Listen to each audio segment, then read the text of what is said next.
आहेत, राष्ट्रवादीच्या एकीकृत राष्ट्रवादीच्या असतानाही ज्येष्ठ नेत्या होत्या आणि आता त्या अजितदादांबरोबर आहेत. राजलक्ष्मीजी, यामध्ये जी टीका रुपाली चाकणकरांवर होते त्या तुम्हाला राजकारणातल्या तुमच्या नंतरच्या पिढीतल्या आहेत. तुम्हाला काय वाटतं, कुठे चुकलं, कुठे सुधारू शकतं, काय चुकायला नको होतं?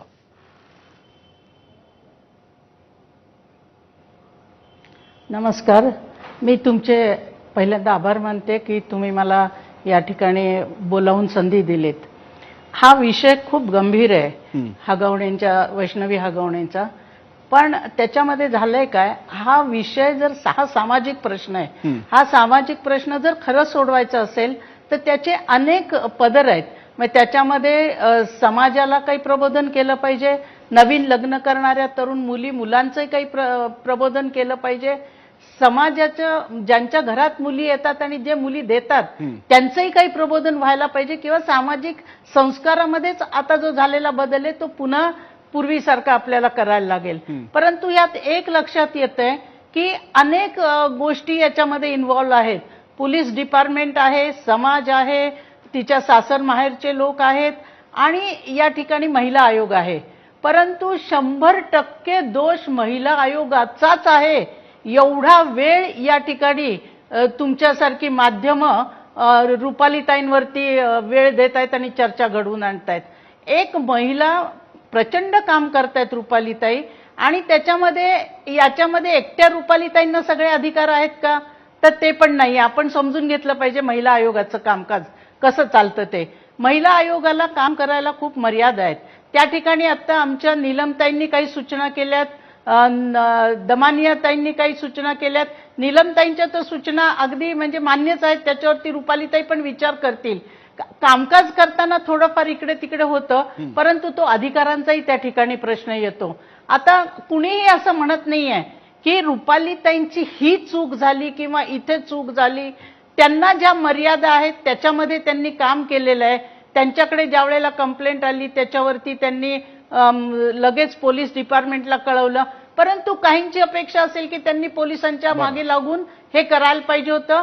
त्यांच्या रुटीनमध्ये ते त्यांच्या पद्धतीने कामकाज झालं असेल.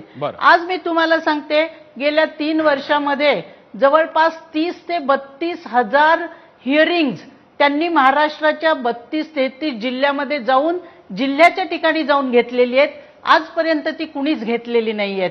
आणि प्रचंड म्हणजे सतत ते काम चालू असतं त्यांचं. आता काही लोकांच्या अपेक्षेप्रमाणे त्यांच्याकडनं काम झालं नसेल, पण त्यांनी त्यांच्या रुटीन प्रमाणे ते काम केलं असेल. आणि जेव्हा वैष्णवी मयुरीची तक्रार आली त्यावेळेला रुटीन मध्ये रोज अशा शेकडो तक्रारी येतात, त्याप्रमाणे त्यांनी ती पोलिसांकडे पाठवली. त्यावेळेला असं तर माहित नव्हतं की पुढे जाऊन याच्यातनं वैष्णवी सारखा प्रकार घडणार आहे. परंतु आता ती काळजी घ्यावी लागेल.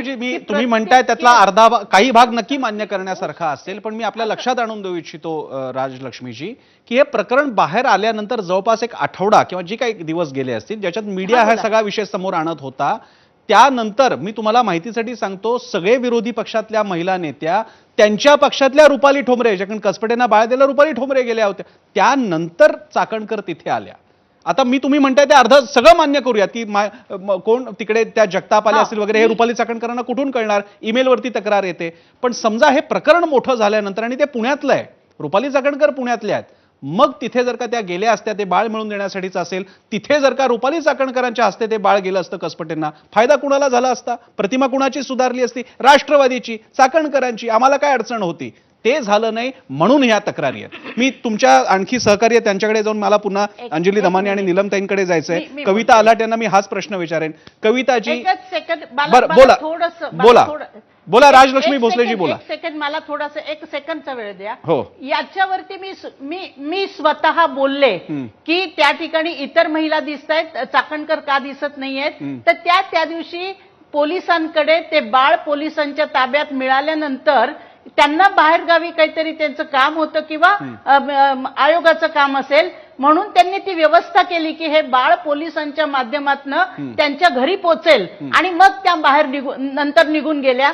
पण त्यावेळेला इतर राजकीय महिलांनी त्याचा फायदा घेतला आणि स्वतः जाऊन तिथे फोटो काढणं किंवा आम्हीच ताब्यात दिलं, त्याची तयारी आणि त्याची हे करूनच रुपालीताई बाहेर गेल्या होत्या. मी स्वतः हा मुद्दा उपस्थित केला होता आणि चर्चा केली होती. आणि दुसरं एक मला या ठिकाणी फक्त ठीक आहे, मी याच्याबद्दल दमानियांना नंतर विचारतो, कारण याच्यामध्ये एक वेगळंच राजकारण बघायला मिळालं. पण त्यापूर्वी प्रेक्षकांसाठी एक मोठी अपडेट. ठीक आहे. वैष्णवी हगवणे प्रकरणात IPS सुपेकर, जे हगवणे कुटुंबियांचे मामा लागतात, त्यांना आता हे प्रकरण मोठ्या प्रमाणात भवलेलं आहे. त्यांना दणका